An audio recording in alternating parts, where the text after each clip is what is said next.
దేవుని సన్నిధిలో నిలవలేని వారిగా ఉంటారట. ఈ కీర్తన యొక్క స్వభావం మనకు అలా కనిపిస్తుంది. అయితే నేనేమంటానంటే, దేవుని దృష్టిలో నిలబడాలి అంటే, లేదా నిలబడకపోవడానికి గల కారణాలు ఏంటి అంటే, ఒక కారణం నేను చూపించే ప్రయత్నం చేస్తాను.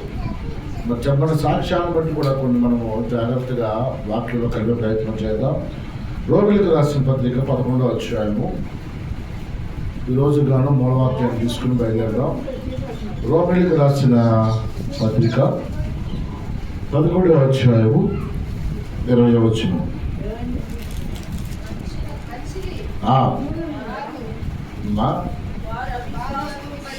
వారు అవిశ్వాసమును బట్టి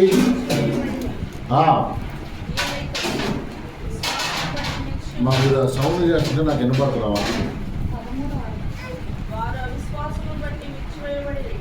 వారు అవిశ్వాసమును బట్టి విడిచివేయబడి, నీవైతే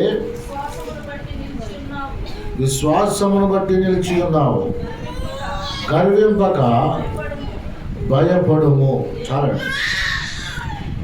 వారు అవిశ్వాసమును బట్టి విడిచిపెట్టబడి, నీవైతే విశ్వాసమును బట్టి నిలిచి ఉన్నావు. గర్వింపక భయపడము. ఈరోజు ప్రాముఖ్యంగా మనము ఈ మాట తీసుకుందాం. గర్వింపక ఏం చేయాలట? మా చెప్పాలందరూ గర్వింపక భయపడాలి.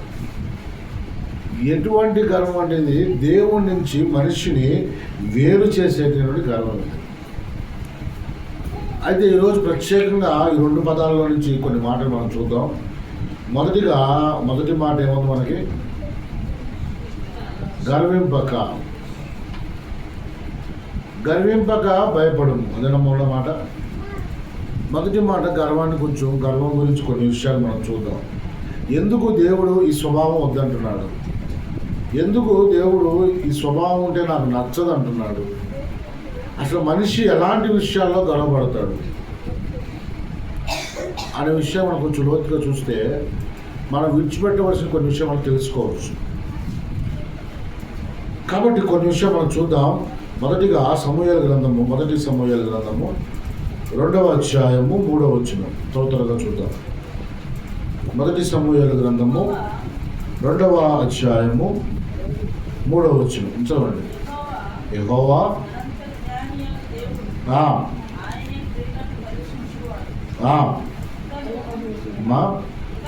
ఇకను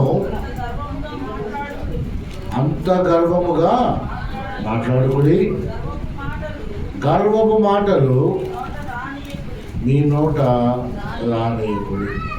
ఎవరు చెప్తున్నారంటే ఈ మాట? అమ్మ ఎవరు చెప్తున్నారు? దేవుడు చెబుతున్న మాట.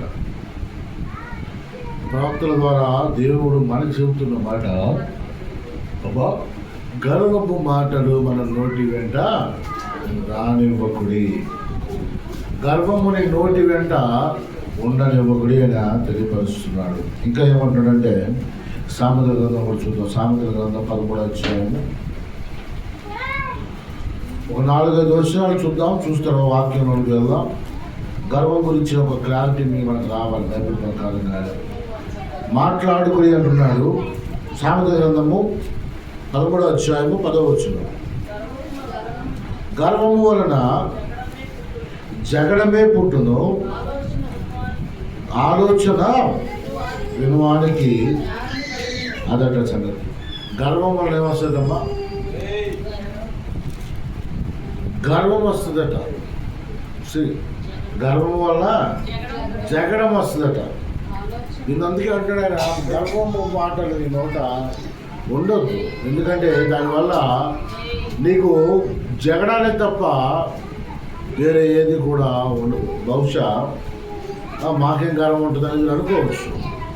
బట్ చిన్న చిన్న విషయాలకు కూడా మనం చూపించేటువంటి వ్యక్తిగతమైనటువంటి ప్రవర్తన అది ఎదుటి వారికి ఇబ్బంది పెట్టచ్చు, ఇబ్బందికరంగా కూడా ఉండవచ్చు. ఇప్పుడు మరి ఇందాక నాకు మాట చెప్తూ సాక్ష్యం చెప్తూ పెళ్ళగంటుంది.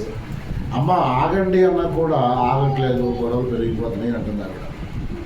నేను అంటాను, ఏముందిలే ఎప్పుడు ఉండేది కానీ తగ్గించుకుంటే ఏముండదు. అలా కాకుండా నువ్వెంత నేనంత అనుకోండి, అదేమవుతుంది, గొడవ ఏమవుతుంది, పెరుగుతుందా లేదా? పెరిగిపోతుంది ఆటోమేటిక్గా. కాబట్టి దేవుని సన్నిధిలో దేవుడిని ప్రార్థించేవారుగా మనం ఎప్పుడూ కూడా తగ్గునడానికి ప్రయత్నం చేయాలి. ఎంత మటుకు తగ్గాలి అంటే ఏదంటారు సరా, రోడ్డు మీద వెళ్తా పేడ మీద రాగేస్తే మన మీద పడుతుంటారు కదా, అట్లాగే అది మన మీద పడేంత వరకు కూడా తెచ్చుకోకూడదు. ఒక మనిషి మీద మనం అసూయ పడటం వల్ల, గర్వపడటం, లేదా అతనికంటే నేను ఎక్కువగా ఉన్నాను అని గర్వపడటం వల్ల నీకుగా స్వభావికంగా ప్రవర్తన పరంగా నీకుగా వచ్చేటువంటి ఉపయోగం ఏమాత్రం కూడా ఏమీ లేదు.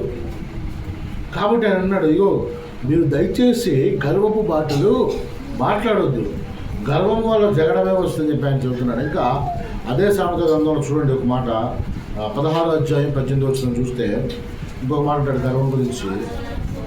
నాశనమునకు ముందు ఏమిట గర్వము నడుచును, నాశనమునకు ముందు గర్వం నడుచునట. ఈ గర్వము మాట నీ నోటి వెంట ఉన్నప్పుడు జగడాలతో పాటు జగడం వస్తుందట. దానికంటే కూడా ఎందుకు ఈ గర్వం నీలోకి వస్తుందంటే నిన్ను నాశనం చేయడానికి వస్తుందట. మా అర్థమవుతుందా? దేనికి వస్తుందట?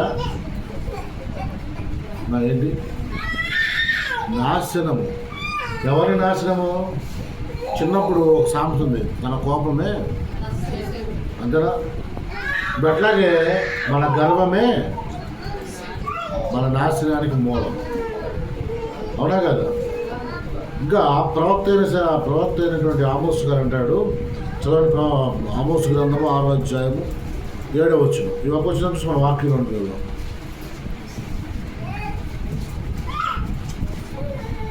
6వ అధ్యాయము 7వ వచనం ఆమోస్ గ్రంథం. కాబట్టి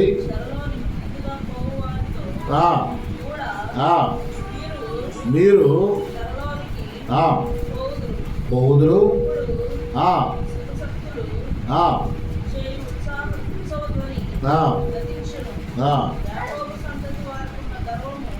యాకోబు సంతతి వారికి ఉన్న గర్వము నాకు ఏదట అసహ్యం. ఎందుకు దేవుడు ఎన్ని రకాలుగా మనకి మాట్లాడుతున్నారు అంటే ఆ పని ఆయనకు అసహ్యమట. ఆ పని చేయడం ఆయనకి ఇష్టం లేదట. ఒకవేళ కనుక నువ్వు ఆ పని చేస్తే ఆయన అంటున్నాడు, అది నాతో శత్రుత్వమే తప్ప మిత్రత్వం కాదు అంటున్నాడు. సో జగడాలు ఎందుకు వస్తున్నాయంటే నేను అనేటువంటి గర్వం. భార్యాభర్తల మీద మీరు గమనించండి, గొడవలు వచ్చినప్పుడు భర్త అనే మాట ఉంటుంది తెలుసా, సహజంగా మగాని నేను చెప్పే మాట అదేనా నేనేనా అంటాను. ఎందుకంటే మగ అనేటువంటి ఒక గర్వం అని, లేదా స్త్రీ అయినప్పటికీ కూడా ఒకవేళ భర్త చెప్పినప్పుడు ఏదో ఇంటే అయిపోతుంది అనుకుంటే అయిపోతుంది. బట్ అలా కాకుండా నేనెందుకు తగ్గాలి, నాకు వెనకమాల బ్యాక్గ్రౌండ్ లేదా, నాకు తల్లిదండ్రులు లేదా, లేదా నాకు అన్నదమ్ములు లేరా అని వాళ్ళు ఎదుగుతడం ప్రారంభించారనుకోండి, వాళ్ళు ఆ గర్వాన్ని చూపించారనుకోండి, మన యొక్క జీవితాలు నాశనంతో పాటుగా ఒకవేళ పిల్లల నుండి ఆ పిల్లల నాశనం అంతా కూడా అది దారి చేస్తుంది. కాబట్టి ఇప్పుడు మేము చెప్తారా, ఒక కుటుంబంలో జగడాలు పుట్టడానికి ముఖ్యమైన కారణము మనకి తెలియకుండానే మనలో ఉన్న గర్వపడేటువంటి స్వభావం. అందుకే ఆయన గర్వపడక భయపడుడి అన్నాడు. భయపడము, గర్వమును విడిచి భయపడాలి. మనం దేవునికి భయపడుతున్నాం కానీ మనలో ఉన్నటువంటి ఈ యొక్క స్వభావాలను కొన్ని మారట్లేదు. శరీర కార్యములు ఎన్నో ఉన్నాయట, గుర్తుందా? చదివాం, గుర్తుందా? ఇప్పుడు లాస్ట్ టైం ఏ వాక్యం చెప్పే గుర్తుందా కన్నా అమ్మా? ఎవరికి గుర్తులేదా? మేము రాలేదండి ఆప్షన్ అంటారా? మొదటి వారు వచ్చినప్పుడు నేను ఒక వాక్యం చెప్తాను, దాంట్లో ఒక మాట కూడా జ్ఞాపకం చేశాను. అమ్మా చిగురు పుట్టినని చెప్పా. వెరీ గుడ్, బాగా చెప్పారు. ఏం చెప్పారు? యెషయి ముద్దు నుంచి చిగురు పుట్టారు. ఈ చెట్టు పాడైపోవడానికి కారణం ఏంటి అంటే నీరు అందకపోవడం, గాలి అందకపోవడం, దాన్ని నరికివేయబడటం. నరికితే చెట్టు బతికిద్దామా? బతుకుదా? ఎందుకు నరికేశారంటే ఆ చెట్టుకి కాయవలసిన కాయ కాకుండా ముళ్ళతో పంట వచ్చేస్తుంది, ముళ్ళు ఎక్కువ కాస్తున్నాయి. సో అది మనకి ఇబ్బంది పెడుతున్నాం. ఏం చేస్తాం మనం? ఆ చెట్టు ఇబ్బందిగా ఉందనుకున్నాం, నరికేసారు. ఎందుకు నరికేసాం? చెట్టు ఇబ్బందిగా ఉందని నరికేసాం లేదా? సో మనకి ఇబ్బంది కాబట్టి నరికేస్తున్నాం.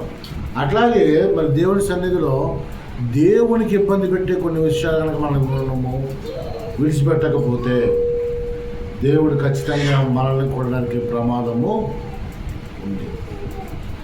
నా నుంచి వేరైన కొమ్మలను నేను విడిచి అంటాడు.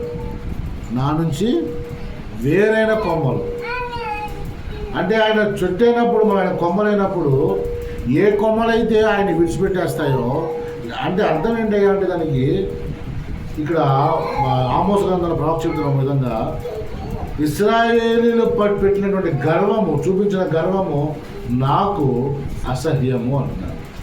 సో గర్వం అనే స్వభావము నాకు అసహ్యం అంటున్నాడు. సో దాన్ని నువ్వు విడిచిపెట్టాలి అంటున్నాడు. ఒకసారి చూద్దాం. వాక్యం ఎప్పుడు వినే వాక్యమే కాబట్టి గర్వం గురించి బాగానే ఉంది కాబట్టి ఒకవేళ గర్వపడితే ఎలా ఉంటుందో ఒకసారి చూద్దాం. లోపలికి వెళ్ళి ఏ బాగుంది ఎగ్జాంపుల్స్ చూద్దాం. ఊరికి సరదాగా ఉంది ఎగ్జాంపుల్స్ చూద్దాం. సమయం ఉంటే వాకింగ్ చేద్దాం, లేకపోతే అదే కంటిన్యూ చేద్దాం. ఓకేనా? మొట్టమొదటిగా గర్వాన్ని చూపించిన వ్యక్తి ఎవరు ఉన్నారు చెప్పండి మీరు, మీకు తెలిసినంత వరకు. అమ్మా ఎవరండి? హాగరు, ఇంకా ప్రశాంత్. బైబిల్లో మొట్టమొదటిగా అంటే రాసిన బైబిల్ కాదు, జరిగినటువంటి ఫస్ట్ భూమి వచ్చింది కదా, తర్వాత ఆదాము వచ్చారు కదా, అదే లూసిఫర్ వచ్చాడు, ఆళ్ళు వచ్చారు కదా. అట్లా ఎవరు ఫస్ట్ గర్వాన్ని చూపించిన వాళ్ళు అంటే మీరు ఎవరి పేరు చెప్తారమ్మా? లూసిఫర్. ఎవరు లూసిఫర్? ఎవరు అమ్మ చెప్పండి అమ్మ. అర్థం కాదు, ఏదో చెప్పు తప్పోరేంటి తర్వాత చెప్పు. సైతాను. లూసిఫర్ గర్వాన్ని చూపించాడు. చదవండి ఒకసారి యెషయా గ్రంథం 14వ అధ్యాయం 12వ వచనం చదవండి ఒకసారి. తేజో నక్షత్రమా వేగవచ్చుక, నీ వెట్లు ఆకాశము నుండి పడితివి, జనములను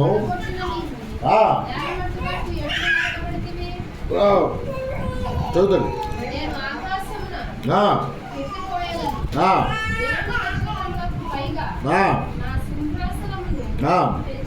హెచ్చింతును, ఉత్తర దిక్కునున్న కూర్చుందును,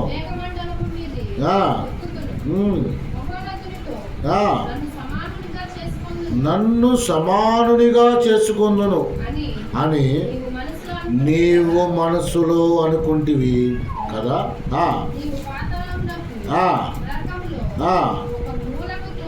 ఒక మూలకు త్రోయబడితివే. అది చాలు తల్లి, చాలు.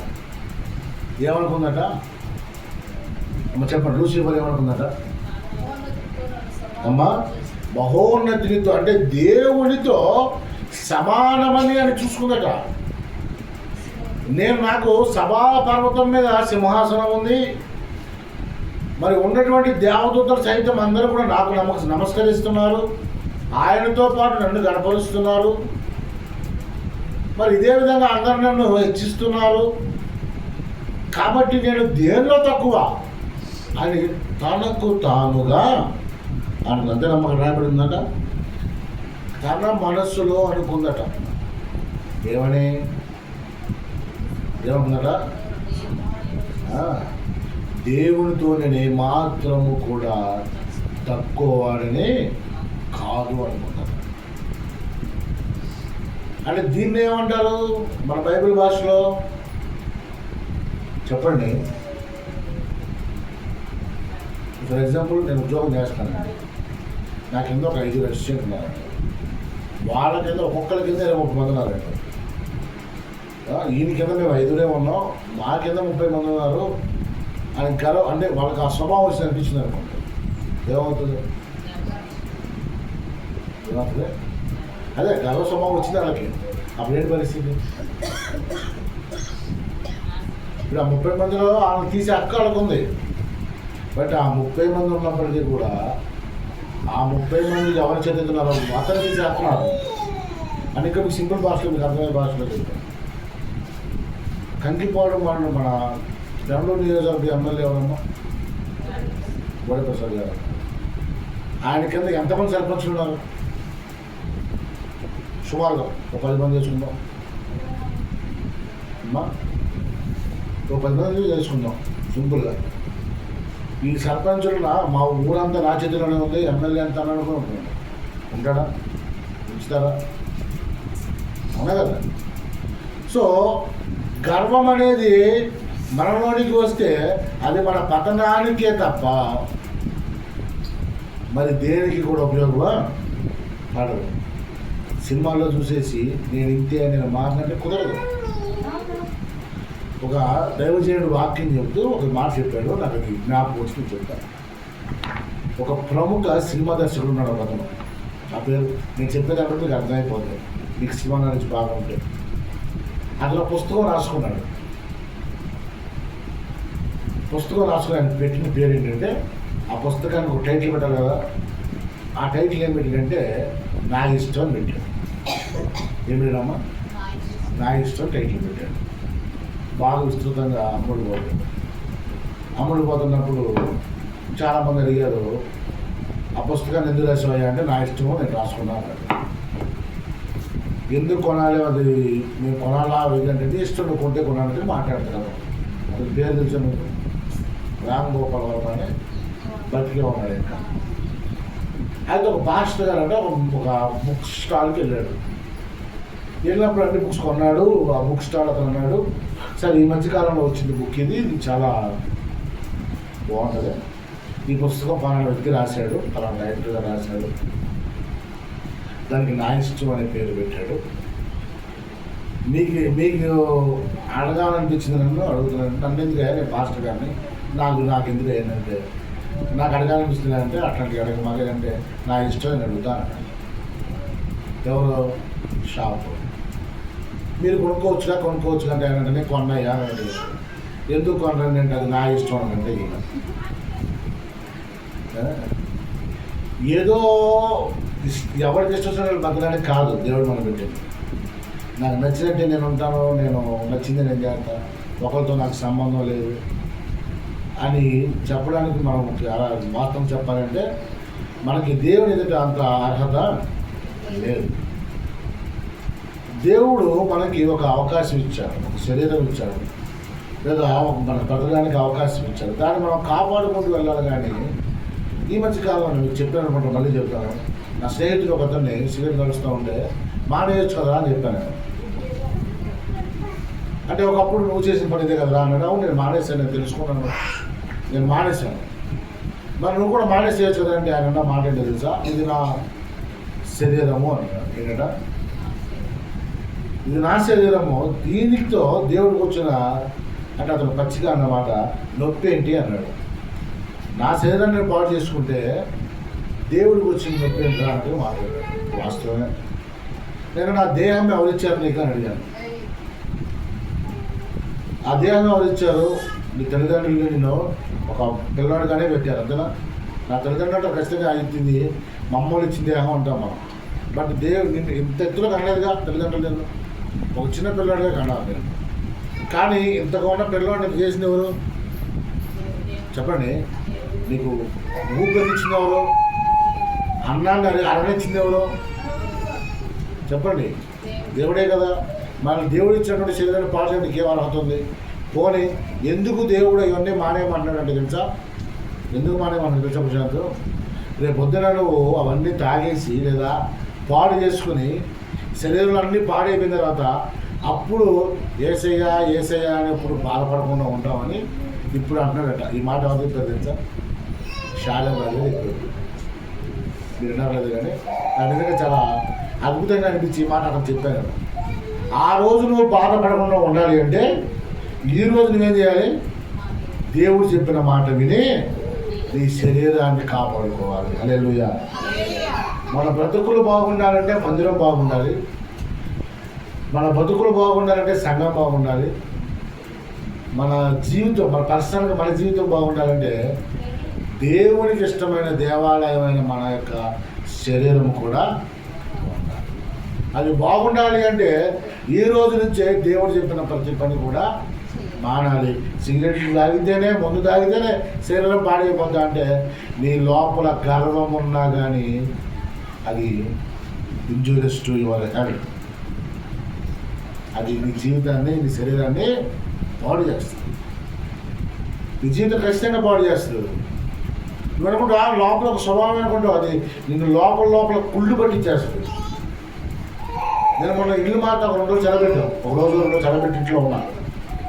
ఇంట్లో ఉంటే అక్కడ చిన్న సిచ్యువేషన్ జరిగింది. అక్కడ కొడదన్నప్పుడు నేను ఫోన్ చేసినా కానీ ఆ టాపిక్ ఏదో చెప్తాను, వాళ్ళు నేను కట్ చేసేస్తాను. అమ్మ నేను వేరే పనిలో ఉన్నాను అని చెప్తున్నాను. వచ్చిన తర్వాత ఏదో నాకు సిస్టమ్ వర్క్ ఏదో హ్యాంగ్ అయిపోతే ఆ పనిలో పడిపోయాను. కొంచెం వీళ్ళతో మాట్లాడడానికి కుదరలా. తర్వాత మొన్న మధ్య నాకు రోజు సార్ మీతో రెండమ్మా మాట్లాడని చెప్తే ఇంతవారు చీటీ చెప్తున్నారు. ఏంటమ్మా ఇవన్నీ ఏం తర్వాత ఇప్పుడు నాకున్న పంచాయతీ సరిపడుతుంది నేను అంటున్నమాట.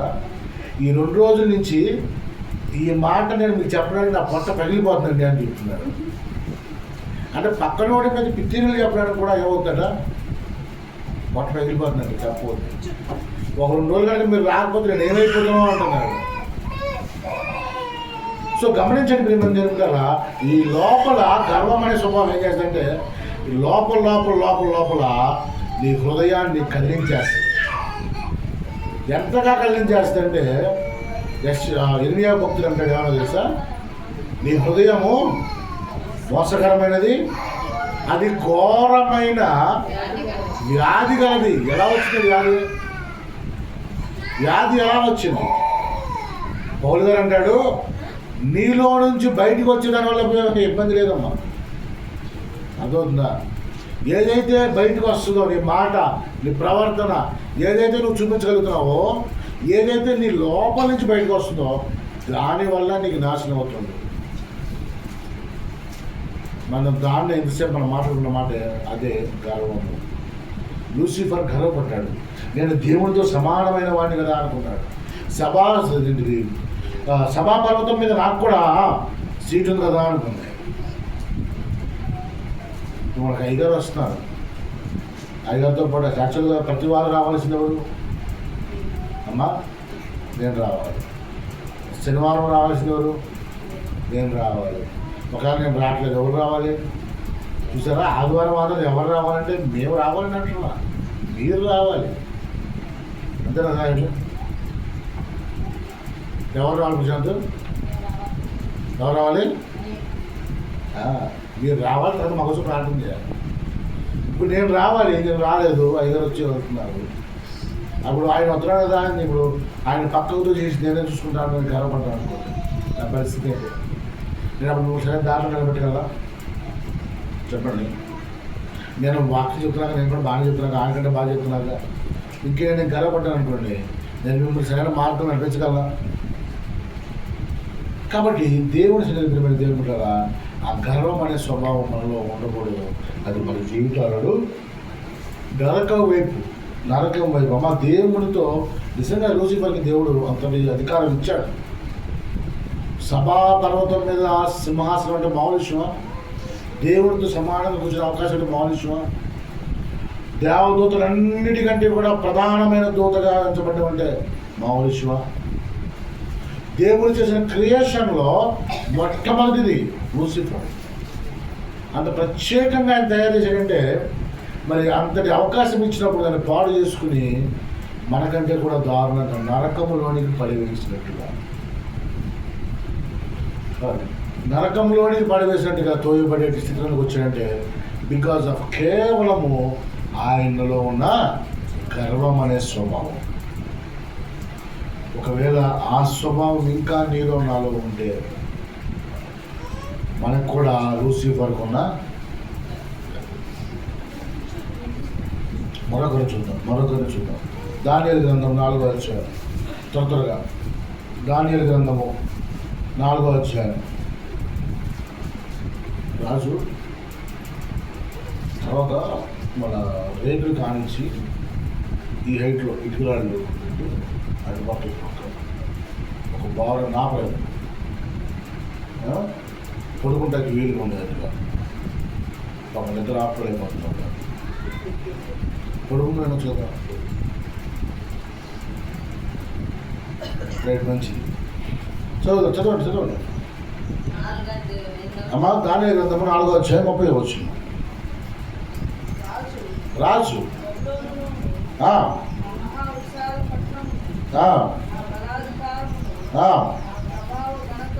అమ్మా చదవండి. కనపరచుటకై నా రాజధాని నగరముగా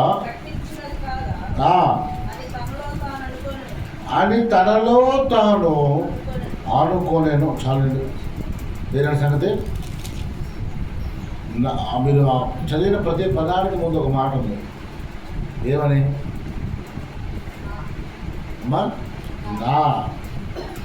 నా బలము, నా ఘనత, నా మహిమ ఇవన్నీ కూడా నేను ప్రదర్శించడానికి యాకోబు అనేటువంటి స్వభావము ఇంకా ఎవరిలో ఉందట?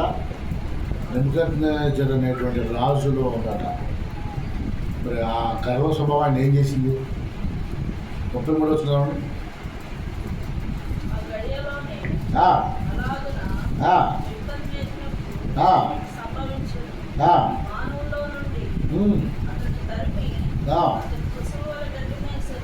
ఏంటంట?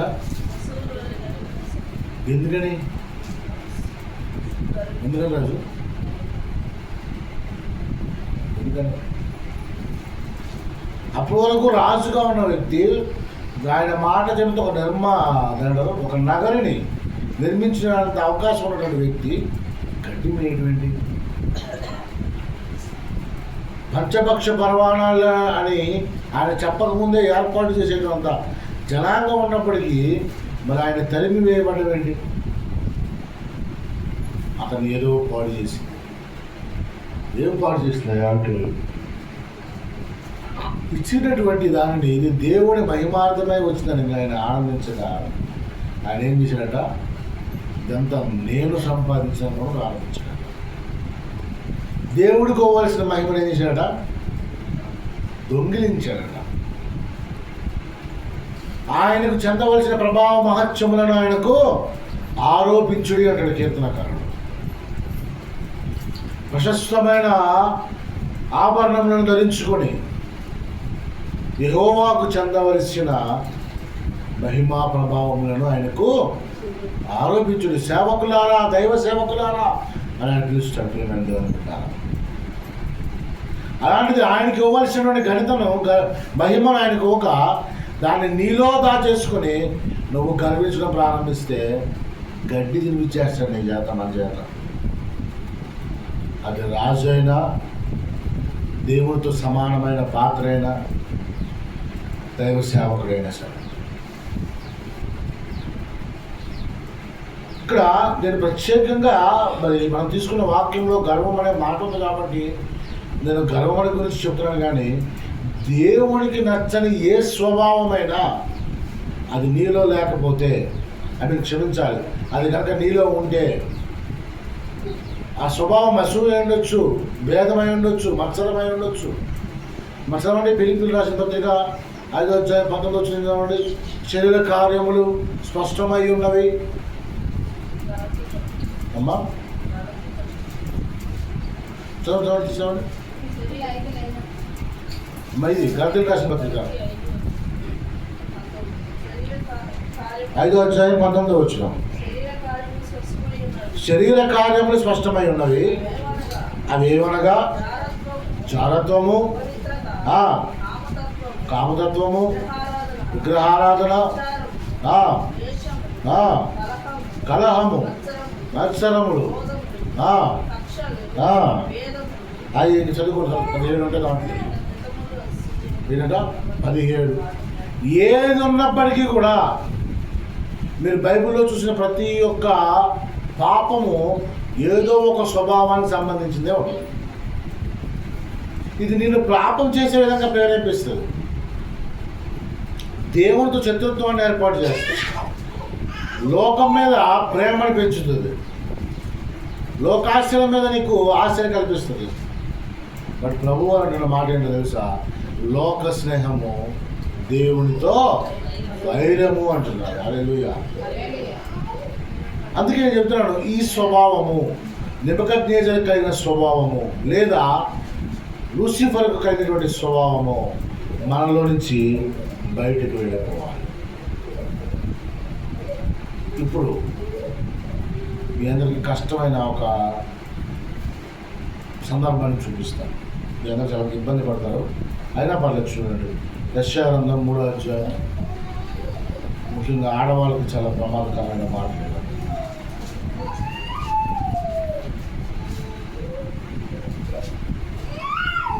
యెషయా గ్రంథం 3వ అధ్యాయం 16వ వచనం. మరియు ఏమనగా అమ్మ వింటున్నారా? కుమార్తెలారా వింటున్నారా? వినండి, చదవండి.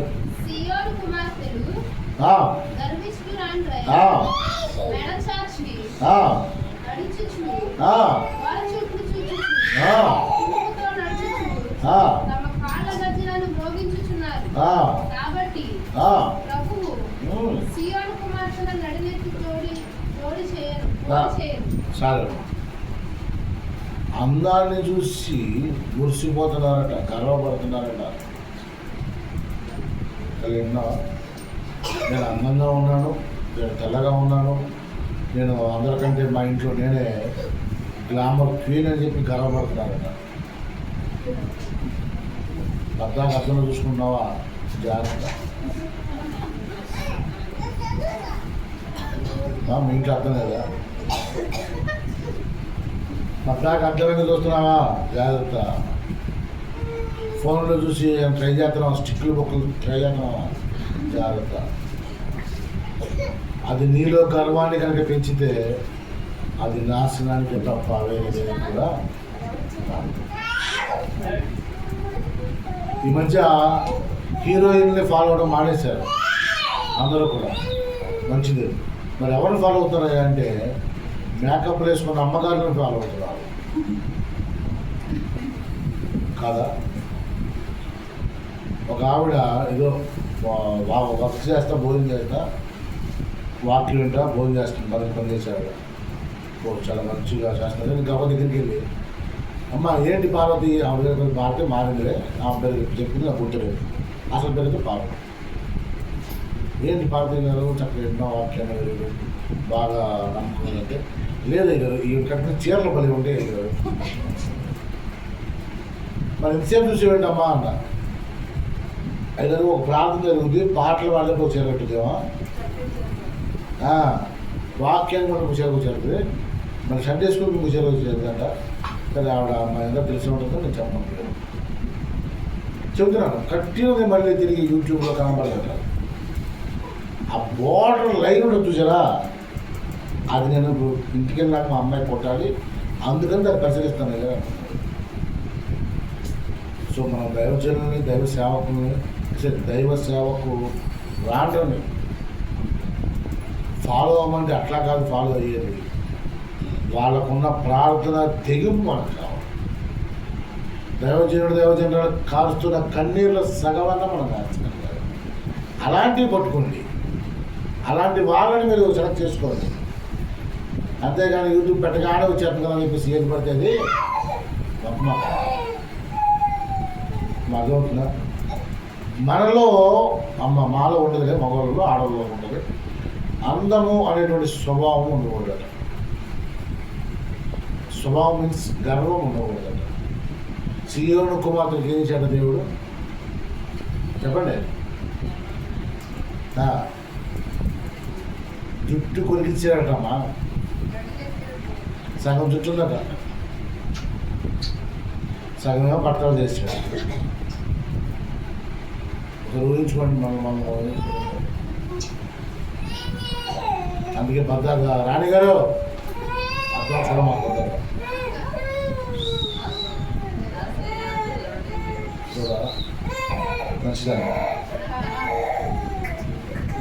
మంచిది. మరి ఇక మన సన్నిధిలో ఈ లక్షణాలు ఏవైతే ఉన్నాయో దేవుడి సన్నిధిలో గర్వం అనే కాదు, నేను మళ్ళీ చెబుతున్నాను, మనం చదివినటువంటి ఈ 17 స్వభావాలలో ఏ ఒక్క స్వభావం కూడా దేవుడికి నచ్చని నీలో ఉంటే కనుక దానివల్ల చెప్పండి వాళ్ళు చదవబడి కీర్తన బాగా చెప్పినట్టుగా నీతి మంతుల సభలో మనము నిలువలేము.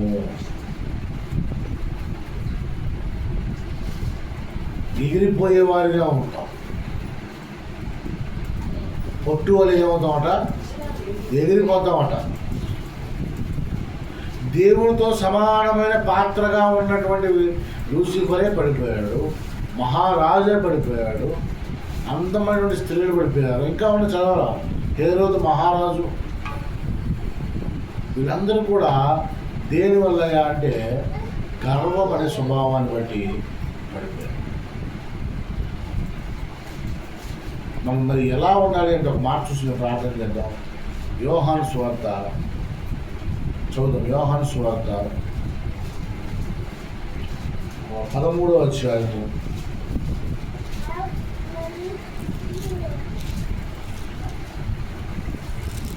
5వ వచనం ఒకసారి.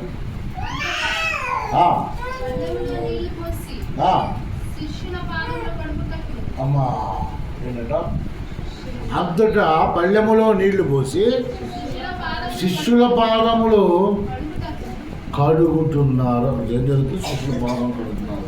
ఎవరు కడుగుతున్నారు? ప్రశాంత్, ఎవరు కడుగుతున్నారు? మా చెప్పాలి. ఎవరైతే సమానంగా చేసి ఎవరిని చూసైతే లూసిఫర్ గర్వపడ్డాడో, నేను ఆయనతో సమానమైన ఎవరు చూసి లూసిఫర్ గర్వపడ్డాడో ఆయన ఏం చేస్తున్నాడట, ఆయన చేసిన మనుషుల పాదములు ఆయన కడుగుతున్నాడట. హల్లెలూయా. ఆయనకే గర్వం లేనప్పుడు మనం ఎంత అండి? మనం ఎంత? మన ఆలోచన ఎంత? మన శక్తి ఎంత? మన ప్రార్థన ఎంత? మన యొక్క ఆత్మ యొక్క బలం ఎంత? ఆయనే అంత తగ్గించుకున్నప్పుడు మనం తగ్గించుకోవడానికి, భర్త ఒక మాట అంటే తగ్గించుకోవడానికి నేనంటున్న మాట మీకేంటి బాధ? భార్య ఒక మాట అంటే తగ్గించుకోవడానికి మీకేంటి బాధ? నేను మీకు డైరెక్ట్గానే చెప్తున్నాను, ఓపెన్గానే చెప్తున్నాను. మీ కుటుంబాల్లో గొడవలు జరుగుతున్నాయి అంటే మిమ్మల్ని మీరు అదుపు చేసుకోలేకపోతున్నారు.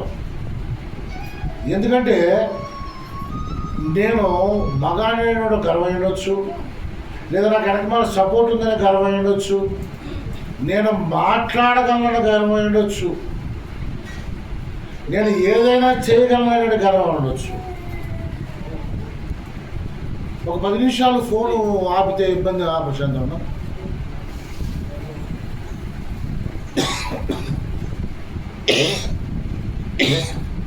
నాకు ఇప్పటికీ దాదాపు 17 ఫోన్లు వచ్చినాయి. నేను తర్వాత చూపిస్తా కావాలంటే. గమనించండి, దేనిలో మనకంటే మనం దేంట్లో ఎక్కువ, కానీ మనల్ని తయారు చేసిన ఆయన తయారు చేసిన మనుషుల యొక్క పాదాలను కడిగే స్థితిలో ఆయన తగ్గించుకున్నారు. అంటే మనమెంత, మన బతుకులు ఎంత, మన జీవితాలు ఎంత. తగ్గుంటే తప్పులేదు కదా, తప్పే ఉందా? ఎవరి ముందు తగ్గుతున్నావు? జీవితాంతం ఎవరితో అయితే నువ్వు కలిసి ఉండాలి. తల్లిదండ్రులు వాళ్ళ ఆయుష్లో దొరికే ఉంటారు మనతో పాటు, అవునా? తర్వాత ఉంటారా? పిల్లలు ఒక రెక్కలు వచ్చి బయటికి వెళ్ళేంతవరకే ఉంటారు నీతో పాటు. నేను అనేవాడిని చిన్నప్పుడు,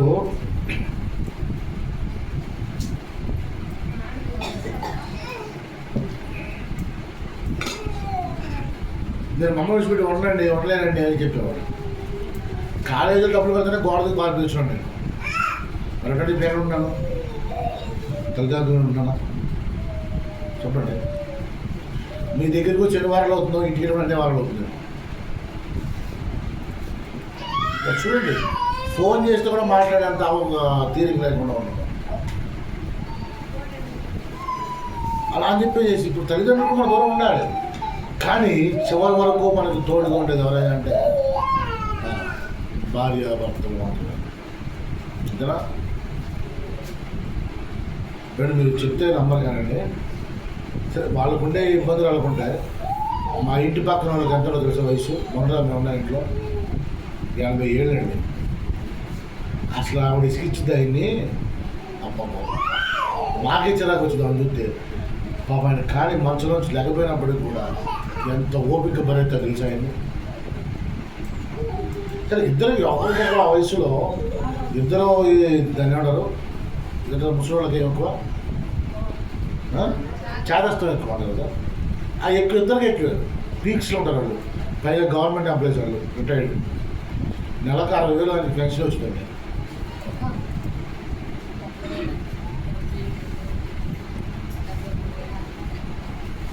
అటువంటి వాళ్ళు కూడా వాళ్ళు చూస్తున్నారు కదా అనిపించింది. అబ్బా, ఈ వయసులో కూడా వాళ్ళు ఎంత ఇదిగా ఉన్నారు. ఆయనకి 2 మనసు మీద అన్నీ అయినా వాళ్ళ పని వాళ్ళు ఒక్క నిమిషం లేటైతే మొత్తం ఆవిడ చేసేది అసలు. ఎందుకంటే జీవితాంతం తోడుకుండేది వాళ్ళే. ఈరోజు నాలో ఉన్న ఆ మత్తు ఏదైతే ఉందో అది నన్ను విరవేయమంటుంది, లేదా నన్ను వచ్చినట్టుగా చెలరేయమంటుంది. నువ్వు చెలరైతే ఆఖరి దినమందు నువ్వు పడిపోయిన రోజు నువ్వు అమ్మ అన్న నాన్న అన్న పలకరించే దిక్కు లేదు. యోగ గ్రంథంలో ఒక మాట తెలిసేవాడు, నా ఊపిరి నా భార్యకు అసహ్యమాయ.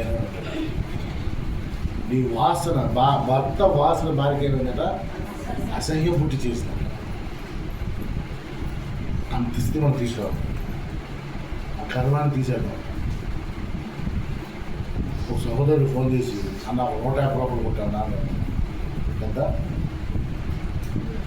నా పరిస్థితి అంత బాగోలేదు. వాస్తవంగా చాలా దారుణంగా ఉంది. ఇప్పుడు నేను ఒక 2,000 అప్పు తీసుకుని వచ్చాను. మీరు చూడండి, నా ఫోన్ కాల్స్ ఉండే 10కి బయలుదేరా, ఆ 10:15 బయలుదేరాను అనుకుంటా. బహుశా అక్కడి నుంచి వచ్చేవాడికి నాకు దాదాపు 50-60 కాల్స్ ఉంటాయి. నా చూడండి, అంతమందికి ఫోన్ చేశాను. నా బండిలో ఆ కార్లు ఆగలేదు, 2,000 కొట్టాను. నువ్వు కాల్స్ కావాలంటే నాకు కొట్టినట్టు కూడా నేను ఫోన్పే చూపిస్తాను. అలాంటి స్థితిలో ఉంటే అతను ఒక మాట నాకు బాధ ఇస్తుందంటే, ఆయన కొంచెం మధ్యలో ఉన్నాడేమో బహుశా 150 రూపాయలు కూడా మెయింటైన్ చేయడం బదులు నువ్వేం పాజిటివ్ అన్నట్టు అన్నారా అన్నారు అన్నారు. బట్ నేను బాధపడ్డా, కానీ ఎంతైనా తమ్ముడు కాబట్టి నేను అంత ఫీల్ అవ్వను. అతను అంటాకి లేదు, అతనిలో ఉన్న మొత్తం మాట అనిపించింది కాబట్టి అతను నేను ఏం అనలేదు. సరే అబ్బా, నాకు లేవులే కొంచెం ఉదయించేసాను. బట్ కానీ నేను చెప్తున్నాను, రేపు పొద్దున అతను నిలబడి వాక్యం చెప్పే స్థితికి వస్తాను. ఆమె మీరు ఆమెను అంటలా, ప్రశాంత్ అంటలా ఆమెనని. కాబట్టి ఇప్పుడు మనలో ఉన్న గర్వాన్ని మనం తగ్గించుకుందాం, పాపాన్ని తగ్గించుకుందాం, రోషాలను తగ్గించుకుందాం. మన వాళ్ళే, మన ఫ్యామిలీ అనుకుంటే ఏది నా బాధే కదా. అవునా, తప్పు చేసిందా? సరే, తప్పు చేసింది. మేము ఒకసారి దయచేసి రిపీట్ చేయండి. నేను నా వల్ల కాదు. నీ భార్యను ప్రేమకు చెప్పడం నేర్చుకో. నీ భర్త తాగుతుంది, ఎందుకు తాగుతాం? మన పిల్లల భవిష్యత్తు ఏంటి? ఆ 100 పిల్లలకి తాగొచ్చు కదా అని ప్రేమగా చెప్పడం నేర్చుకోండి. గొడవలు అనేది ఎందుకు వస్తే, నేను నా భార్య గొడవ ఆడుకుంటాను. ఒకప్పుడు అది తెగ పోట్లు ఉన్నాను, తండ్రి ఉన్నాయి, అన్నీ చేసి ఉన్నాం. బట్ ఇప్పుడు నాకు తెలిసి బాగా గొడవ పడింది నాకు తెలిసి ఒక 5-6 సంవత్సరాలు నాకు ఎక్కడ గుర్తు రావట్లేదు. ఇది చిన్న ఏంటి సహజం, కానీ అంత ఇదిగా మేము ఇచ్చేసింది. ఈ మధ్యకాలంలో మాకు పెద్ద పని ఏదైనా ఉందంటే డైజీ గురించి తప్ప వేరే పెద్ద కూడా మాకు ఏమి రాదు. అంటే మేమంతా తప్పు చేయకుండా తప్పు చేస్తాం, అలా తప్పు చేయాల్సిందే. నేను తప్పు చేయొచ్చు, నేను చేయొచ్చు. ఇరిసిన బట్టలు తినండి, నేను అసలు నాకు అసలు నచ్చదు. అంటే నాకు వాళ్ళు ఒళ్ళు బతుకు. ఇంకోటి తిన్న ప్లేట్ తింది అసలు, అక్కడే ప్లేట్ కడిగేస్తా పోగేస్తా అంతే. ఆ రోజు కూడా ఎట్లాంటి ఏం పెద్ద పట్టించుకోదు, ఆవిడ పట్టించుకోదు, నేను పట్టించుకోదు. కానీ నాకు గుర్తులేదు, పెద్దగా గొడవైంది నాకు ఈ మధ్యకాలం గుర్తులేదు అసలు. అంటే నేను ఏదో గొప్పగా నేను చెప్పట్లేదు, బట్ తగ్గుంటే నాకు కోపం వస్తే ఆవిడ తగ్గుతుంది, ఆవిడ కోపం వస్తే నేను తగ్గుతాను. కానీ ఎక్కువ నేను తగ్గుతాను అనుకో వేరే విషయం. ఎందుకంటే డైజీ పాప ఇసుకిస్తుంది, నన్ను ఇసుకిస్తుంది డైజీ, ఆవిడ ఇసుకించుకుంటాను. మరి 10 సార్లు కూడుతుంది ఆవిడ, మరి ఆ పాటు చేస్తూ ఉంటుంది డైజీ, కోపం వచ్చిందిగా. మరి ఆవిడ కూడా నాకు కోపం వచ్చిందిగా. నేను అందుకే ఏం మార్గం గదిలో ఫోన్ చూసుకుంటూ కూర్చుంటాను. వాటర్ కానీ తగ్గుంటాం తప్పులేదు. దయచేసి దేవుడే దిగొచ్చాడు, అదే ఒక తగ్గింపు అనుకుంటే ఆయన మనుషుల పాదాలు ఇంకెంత అంతకంటే తగ్గింది. ఆయనే నిదర్శనం, ఆయనే మన దర్శనం, ఆయనే మనకు ఆదర్శం. ఆయన చూద్దాం, అన్ని తగ్గించుకుందాం, దేవుని ఎదురెచ్చించబడదాం. ఆమేన్. మనకు కావాల్సింది అది. తగ్గించబడివాడు ఇక్కడ తగ్గించబడితే చదువుకునేది ఎప్పుడు మాట్లాడేవాడు. ఇప్పుడు బాగా చదివితే తర్వాత సుఖపడతాం. అప్పుడు సుఖపడితే ఇప్పుడు కష్టపడాలి. అదే కదా. చెప్పండి, మాట్లాడండి.